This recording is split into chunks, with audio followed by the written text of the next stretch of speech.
भारत में राजनीतिक विकेंद्रीकरण को ग्रास रूट लेवल तक पहुंचाने के लिए 1992 में एक कानून पास किया गया, जिसे नाम दिया गया पंचायती राज कानून यानी पंचायती राज एक्ट। इस कानून को 73rd कॉन्स्टिट्यूशन अमेंडमेंट एक्ट से पास किया गया। पार्लियामेंट में इसे पास करते समय कई सारे ऐसे प्रोविजंस इसके साथ जोड़े जिससे कि ग्रास रूट लेवल पर इन लोकल इंस्टीट्यूशंस को मजबूत बनाया जा सके और यहां पर इन्हें डेवलपमेंट के इस प्रोसेस का हिस्सा बनाया जा सके जो निचले स्तर पर रिक्वायर्ड है। एक्चुअली भारत में पंचायती राज संस्थाओं की शुरुआत तो 2 अक्टूबर 1959 को ही हो गई थी, जब बलवंत राय मेहता कमेटी की रिपोर्ट ने यह साबित किया कि जब तक ग्रास रूट लेवल पर पॉलिटिकल डिसेंट्रलाइजेशन नहीं किया जाएगा, पीपल पार्टिसिपेशन को बढ़ाया नहीं जाएगा, तब तक किसी भी डेवलपमेंटल स्कीम्स के सफल होने की संभावना नहीं है। और ऐसा इसलिए किया गया क्योंकि 1952 में कम्युनिटी डेवलपमेंट प्रोग्राम, सामुदायिक विकास कार्यक्रम, जो कि एक बहुत ही एम्बिशियस प्रोग्राम था और बहुत ही महत्वाकांक्षी योजना थी, वो लैक ऑफ पीपल पार्टिसिपेशन के कारण फेल हो गई। और जब इसके ऊपर बलवंत राय मेहता कमेटी बनाई गई तो बलवंत राय मेहता कमेटी का मानना था कि जब तक ग्रास रूट लेवल पर एक बेहतर इंस्टीट्यूशनल सेटअप नहीं होगा, तब तक एक बेहतर पीपल पार्टिसिपेशन को इंश्योर करना संभव नहीं होगा। उन्हीं के रिकमेंडेशन पर 3 टायर पंचायती राज सिस्टम यानी विलेज पंचायत, ब्लॉक पंचायत और जिला पंचायत जैसी संस्थाओं का गठन सबसे पहले नागौर डिस्ट्रिक्ट, राजस्थान के नागौर डिस्ट्रिक्ट में 2 अक्टूबर 1959 को किया गया। हालांकि बहुत सारी इन जो प्रॉब्लम्स थी यानी यूनिफॉर्मिटी का कमी था, वो इसलिए था क्योंकि सभी राज्यों में एक जैसी व्यवस्था नहीं थी, जिसके कारण लक्ष्मीमल सिंघवी कमेटी, थुंगन कमेटी ने यह रिकमेंडेशन किया कि जब तक इन पंचायतों को संविधान में शामिल नहीं किया जाएगा, जब तक इनके कॉन्स्टिट्यूशन को कंपलसरी नहीं बनाया जाएगा, जब तक इनके फाइनेंस, इनमें लोगों के पार्टिसिपेशन को कॉन्स्टिट्यूशनली एंश्योर नहीं किया जाएगा, मजबूत नहीं किया जाएगा, तब तक इन संस्थाओं को हम डेवलपमेंट के मॉडल के रूप में विकसित नहीं कर पाएंगे, इन्हें डेमोक्रेटिक या ग्रास रूट डेमोक्रेसी का बेस नहीं बना पाएंगे। इसी वजह से 1992 में 73rd कॉन्स्टिट्यूशन अमेंडमेंट एक्ट पास किया गया और इसी एक्ट का नाम है पंचायती राज कानून। पंचायती राज कानून में क्या किया गया? संविधान में सबसे पहले तो पंचायती राज संस्थाओं को संविधान का भाग बनाया गया और इसके लिए संविधान के पार्ट 9 में पंचायत या पंचायतें नाम से एक चैप्टर जोड़ा गया। ये जो पंचायतों का अध्याय जोड़ा गया कॉन्स्टिट्यूशन में, इसके अंतर्गत कई सारे प्रोविजंस डाले गए। आर्टिकल 243 से लेकर 243O के बीच में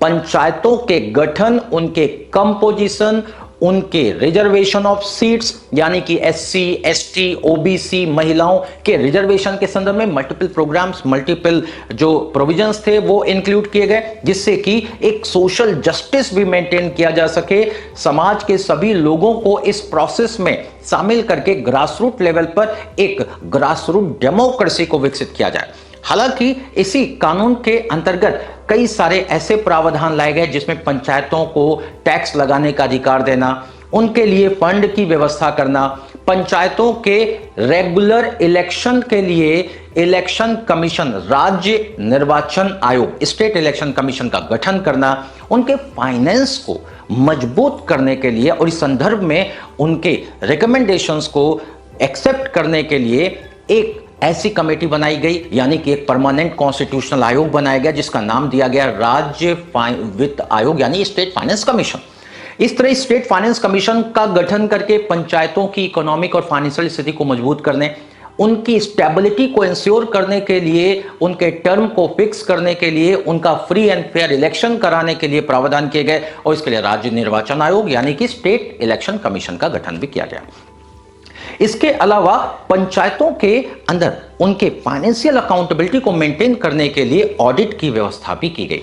यह कहा गया कि पंचायतों के हर एक स्तर पर इलेक्टेड लोग ही पार्टिसिपेट करेंगे, यानी कि पंचायतों की हर एक सीट इलेक्टेड मेंबर से बनेगी, यानी कि हर एक सीट सिर्फ इलेक्टेड मेंबर से ही भरी जाएगी और पंचायतों के सीटों में और यहां तक कि चेयरमैन के पद के लेवल पर भी अनुसूचित जाति, अनुसूचित जनजाति और महिलाओं को रिप्रेजेंटेशन देने की व्यवस्था किया गया, जिससे सोशल जस्टिस को भी इंश्योर किया जा सके एट द पॉलिटिकल लेवल। ये जो पंचायती राज अधिनियम था, ये दो मायनों में इंपॉर्टेंट है। पहला तो ये सरकार का थर्ड लेवल है। थर्ड लेवल यानी पॉलिटिकल डिसेंट्रलाइजेशन का ग्रास रूट लेवल है, जिससे इस लेवल पर ये एक तरीके से पॉलिटिकल ट्रेनिंग कैंप के रूप में काम करते हैं, क्योंकि यहीं पर जो मेंबर्स यानी पंचायतों के सदस्य बेसिक लेवल पे पॉलिसी बनाना सीखते हैं और बाद में यही स्टेट लेवल पर और सेंट्रल लेवल पे जाके पूरे भारत और राज्य के लिए पॉलिसियों का निर्माण करते हैं। दूसरा इसलिए इंपॉर्टेंट है क्योंकि पंचायती राज अधिनियम सीधे जनता को डायरेक्ट डेमोक्रेसी प्रदान करता है, यानी कि खुद जनता अपने प्रधान को चुनती है और उनके ऊपर ग्राम सभा के माध्यम से कंट्रोल और नियंत्रण भी करती है।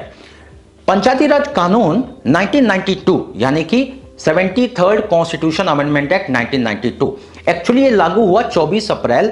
1993 को। इसीलिए 24 अप्रैल को पंचायती राज डे यानी पंचायती राज दिवस के रूप में भी मनाया जाता है। और ये 1993 से भारत के हर एक राज्य में कंपलसरी हो गया कि प्रत्येक राज्य इसके पास होने के एक साल के भीतर अपने यहां पर कानून बनाकर इसको लागू करेंगे। 1994 में उत्तर प्रदेश सरकार ने भी अपने पुराने 1916 के पंचायती राज कानून में संशोधन करते हुए एक नया कानून बनाया, पंचायती राज अधिनियम 1994। और आज उत्तर प्रदेश में भी इसी 73rd कॉन्स्टिट्यूशन अमेंडमेंट एक्ट के अंतर्गत जो संवैधानिक प्रावधान थे उन्हीं को लागू करके पंचायतों को ग्रास रूट डेमोक्रेसी का एक मजबूत इंस्ट्रूमेंट बनाने का प्रयास किया जा रहा है।